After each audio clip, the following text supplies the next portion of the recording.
Բարև բարեկամներ, նորից եթերում է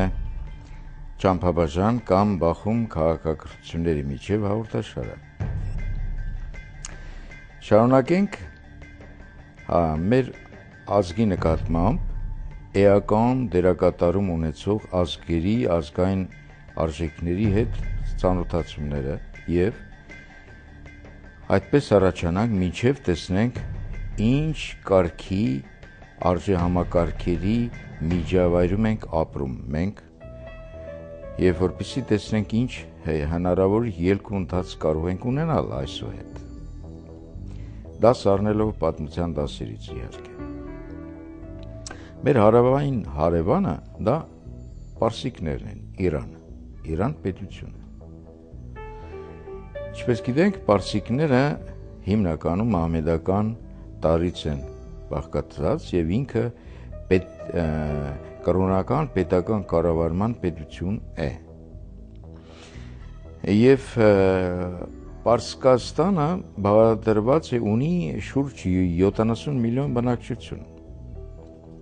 որի 16-ից մինչև 20% մոտավոր է այդպես պետական հաշվումներով իրենց կազմում են ադրբեջանցիներ։ Հյուսային հատվածում մեծ հարևանցի Արաքսի անդին ապրող այդ բնակչությունը։ Եվ պարսիկները իրենք շիիտ են, մահմեդական այդ ուղղության կրողն են, ադրբեջանցիները սուի եւ Պարսկաստանում հավասար իրավունքներ է տրված ինչպես շիիտ մահմեդականության, այնպես էլ 3 կրոնական ուղղությունների՝ զորոաստրիզմի, հուդայականության եւ քրիստոնեության։ Մնացյալի նկատմամբ սահմանափակումներ են ահռելի, ընդհուպ իրավունք չունեն իրենք հանդես գալ պետական կառավարման մարմիններում եւ այլ եւ այլ։ Եվ իսկ որը թույլատրված է քրիստոնյա, հուդայական եւ զորոաստրիականության այդ ուղղություններին կրոնական։ Այսինքն լինելով սուիզմը լինելով մահմեդականության հզոր ուղղություն, մեծ քանակային առումով, որը Թուրքիան է իդեպ այդ դավանանքի կրողը, սահմանափակումները սարսափելի են նույն Իրանում այդ մահմեդական տվյալ ուղղության նկատմամբ։ Սա վիճակագրական տվյալ, որպեսզի պատկերացում կազմենք Իրանում հոգևոր տեղաբաշխումները, այսինքն դավանաբանական տեղաբաշխումները հարաբերական առումով, նաև իրավական դաշտում ինչ է կատարվում Իրանում։ Սակայն Իրանը մնում է այնուամենայնիվ մահմեդական երկիր։ Իրանը, ինչպես մահմեդական բոլոր երկրները, Իրանում նույնպես կինը դա առողջարքի ապրանքի համարժեք է, միավոր է։ Եթե նույն Բաքվում, նույն Թեհրանում, նույն Թուրքիայում, ասենք, կին առնելու համար դու պետք է վճարես դրա համար, գործարք է պարզապես։ Եվ դրա հետ մեկտեղ նաև այդ բազմականության իրավունքը հանգեցնում է նրան, որ տվյալ հասարակության մեջ կինը կրում է կենսաբանական ինչ-որ օժանդակ կցորդի կարգավիճակում է գտնվում։ Ի տարբերություն մեզ, որ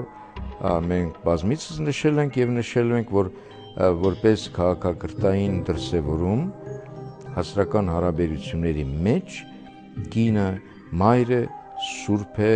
եւ սրբացված է մեր ներընտանեկան հասարակական հարաբերություններում։ Այսինքն կնոջ դերը արժեքը սրբացված է եւ եթե մեր ավանդույթներին հետևենք, տեսնենք, որ աղջիկ պսակելու ժամանակ ծնողները ոչ թե փեսայից վճար են վերցնում, փոխհատուցում են վերցնում, այլ նրանց նորապսակների ընտանիքի ձևավորման համար օժանդակ պարագաներ են նախատեսում, որպեսզի տնային կահույքի, բնակարանի, ինչևէ որպեսզի նոր կայացած ընտանիքը կարողանա սկսել իր ընտանեկան կյանքը ի տարբերություն նշված մամեդական աշխարհի։ Հիմա պարսիկները ինչպես հրեաները ասվեց նախորդ եթերում էական դերակատարում են ունեցել մեր ազգի կենսագրության կերտման ճանապարհին։ Ի տարբերություն թուրքերի պարսիկները էլի հարձակվել, էլի կոտորել, էլի պատերազմների մեջ են եղել պարսիկների դեմ հանդեպ, սակայն պարսիկների պատերազմը եղել է մեզ հնազանդեցնելու նպատակով, որպեսզի թուրքեր հարկեր գանձի մեզնից, բայց պատմական հանրահայտ Շահ Աբասի այդ կազմակերպած գաղթը նպատակը մեկ էր՝ պարսկական միջավայրը հայերով լցնել, որպեսզի նրանք հայերս կառուցենք, շենացնենք եւ հայի ապրելու կերպի որակները փոխանցվի պարսիկ հասարակության։ Թուրքերը պարզապես գնացին այլ ուղղությամբ մեր տեսակը ոչնչացնելով։ Դա առանձին եթերի առանձին նյութի խնդիր է, մենք կանդրադառնանք դրան, թե ինչ մղումներով եւ ինչպես արվեց դա։ Եվ ներկայիս Պարսկաստանը եւ պարսիկները ինչ է կատարվում պարսիկների հետ եւ ինչ դերակատարում ունեն վերջին 20-ամյակում Իրանը մեր հանդեպ, որպես թեկուզ եւ մահմեդական քաղաքակրթություն, սակայն երբ որ դիտում ենք իր ներքին շահերից ելնելով, իսկ ներքին շահը այսպեսին էր, որ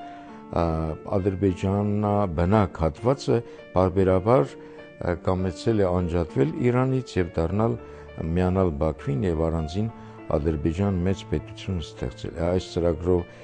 որպեսզի այդ ծրագիրը խոչընդոտվի, պարսիկներին ձեռնտու է, որ մենք կարողանանք տարանջատած պահենք այդ հատվածը։ Եվ դրա հետ մեկտեղ շրջափակման մեջ լինելով եվրոպական ամերիկյան Միացյալ Նահանգների կողմից դեպի հյուսիս, դեպի Ռուսաստան միակ ճանապարհը պարսիկների եղել է Հայաստանը։ Տնտեսական հարաբերությունների եւ այլ քաղաքական խնդիրների լուծման համար։ Այս առումով պարսիկները պարզապես մեզ եւ պարտադրված եւ ցանկալով սնել, կերակրել, պահպանել են մեր շրջափակման տարիներին։ Եվ բավականին լուրջ արժեքներ են թողել քաղաքակրթային մշակույթի ոլորտում, հատկապես պատմական պարսիկները, եւ այնպես որ ընդհանրական բավականին եզրեր ունենք պարսիկների հետ պատմական համատեղ համակյաց ապրելու համար եւ առումով, նաեւ շնորհակալության խնդիր ունենք պարսիկ ազգի նկատմամբ։ Այս պահին ինչ է կատարվում Պարսկաստանի հետ եւ պարսիկները, ինչպես գիտենք բոլորս ներկա ապրողներս, որ իր էներգետիկ կարիքները հոգալու համար կառուցում է ատոմակայաններ եւ այլ եւ արևմուտքը, հատկապես Իսրայելը, կամենում է արգելակել տնտեսական զարգացմանը, պատճառաբանելով, որ Իրանը կամենում է ատոմային զենք պատրաստի եւ ոչնչացրի Իսրայելին։ Ճիշտն ասած, Իրանի նախագահը հայտարարել է քանիցս այդ մասին ուղիղ իմաստով եւ գնալով սրվում է այդ հարաբերությունները եւ չի բացառվում, որ արդեն 4-րդ հարյուրամյակն է, որ դարասկիզբը սկսում է համաշխարհային պատերազմը։ 2012 թվականն է եւ շատ նման է նախորդ հարյուրամյակների դարասկզբին միջպետական եւ ուժային հարաբերակցությունները։ Իսրայելը կանգնած է հետեւյալ խնդրի առաջ, որ եթե իրենք ուշացնեն հարձակում է Իրանի վրա, Իրանը ռումբ կունենա ատոմային եւ իրենց կոչնչացնի, այդ առումով Իրանն էլ ձգձգում եւ այլ, հետո ինչ կլինի, չգիտենք, բայց որ հակասությունները գնալով խորանում են եւ ելքը չի երևում, դա ակնհայտ է։ Եվ հրեա ազգի մասին էլի մենք կանդրադառնանք, թե ինչու են նման մահմեդականությանը մի հատված ներկայացնեմ, որ ինչ կերպ մահմեդականության մեջ կին առողջարքի ապրանք է ուղիղ իմաստով, հրեաների մոտ հրեաները իրենց ազգը տեսակը պահպանելու համար դեռ 2000 տարի առաջ որդեգրեցին մի սկզբունք, որ իրենց մոտ մայր իշխանություն է պետք, որպեսզի իրենք հարատև լինեն։ Դա առանձին եւ կզրուցենք եւ իրենց մոտ էլ կինը կորցրեց փաստորեն եզակիության սուրբ լինելու այն հատկանիշերը, որը ունենք մենք եւ Փառք Աստծո բարեբախտաբար ապրում ենք սրբացված կանոջ այդ կարգավիճակով, մեր հասարակական կարգը։ Հիմա ներկայիս իրավիճակը գնալով պրկվում լարվում է Իրանի հետ որևիցե միջադեպ, դա շատ ծանր է անդրադառնալով մեր ազգի Հայաստանի, Արցախի նկատմամբ իհարկե եւ այ հիմա անչափ կարևոր ժամանակ պատեհ առիթ է, որ հանգուցալուծում գտնվի պարսկական, արաբական, հրեական այս դավանաբանական կեղծ ուղղությունների արդյունքում մոլորված ազգերի միջև հարաբերությունները կարգավորելու առումով։ Հուդան մոլորված է, իրենք սպասում են երկրորդ Մովսեսին, իրենք Քրիստոս չեն ընդունում, հրեաների մասին է խոսքը, իրենք Քրիստոսին համարում են Աստծո ոչ թե որդի, այլ հերթական մարգարե։ Այդ առումով իրենք ապրում են միայն 5 կտակարանով, նոր կտակարան գոյություն չունի իրենց համար։ Մահմեդականները ապրում են Մուհամեդի բերած շիլափլավ այդ անկապ դավանաբանական ուսմունքով են ապրում, էլի մոլորված են եւ ներկայիս բնագիտական ճանաչումը հասարակագիտական, կենսաբանական, երբ որ այդ տեսանկյունից դիտարկում ես տվյալ հասարակությունները, տեսնում ես, որ չարը ինչ կերպ է կարողացել ժամանակի ընթացքում խաբել, խաբկանքի ենթարկել ազգերին, ազգություններին եւ երբ իրեն հարմար է ստեղծել պատերազմ, որպեսզի մարդկային արյուն հեղվի հողագնդի վրա։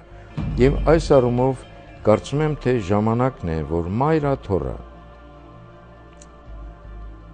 ամենայն հայոց կաթողիկոսը, որը հոգևոր իշխանավորն է ամենայն հայոց, հայերիս ապրելու հասարակական կարգը, որը սահմանել են հոգևոր այրերը մեր եւ որով ապրում ենք եւ որով մենք ազատագրվեցինք հեթանոսական գազանային կենթանական բարքերից, այդ սկզբունքները, հոգևոր սկզբունքները ներկայացնի տվյալ ազգերին, պարսիկին, հրեային, արաբին եւ այլոց, որ մարդիկ եկեք ապրենք այս կերպ, որովհետև ապրելու այս կերպը, այս մոդելը, այս ապրելու կերպը բնագիտական տեսանկյունից արդարացված է եւ աստվածահաճո է եւ աստվածադիր է, որի արդյունքում մարդիկ ձեռք են բերում ոչ թե եղբոր դեմ դուրս գալու, այլ համակեցության եւ սիրով հարաբերվելու հատկանիշ են ձեռք բերում։ Եվ նույն խնդիրը դրվում է հայաստանյանց հատկապես քաղաքական ուժերի առջև, որպեսզի իրենք այս եզակի արժեք հանդիսացող, հատկապես Արցախում պահպանվող կատարյալ հասարակական հարաբերությունների այս համակարգը աստվածադիր, մեր հոգևոր այրերով հաստատված, դա գործածության մեջ տրվի եւ ի օգնություն մնացյալ ազգերին եւ այդպես մենք կամաց կընձեռենք, կսկսենք Արցախի յուր օրինակ համաշխարհային ճանաչման գործընթացը, որի մասին խոսել ենք հաղորդաշարը սկսելու ընթացքում։ Բարեկամներ, ցտեսություն, մի շնորհ։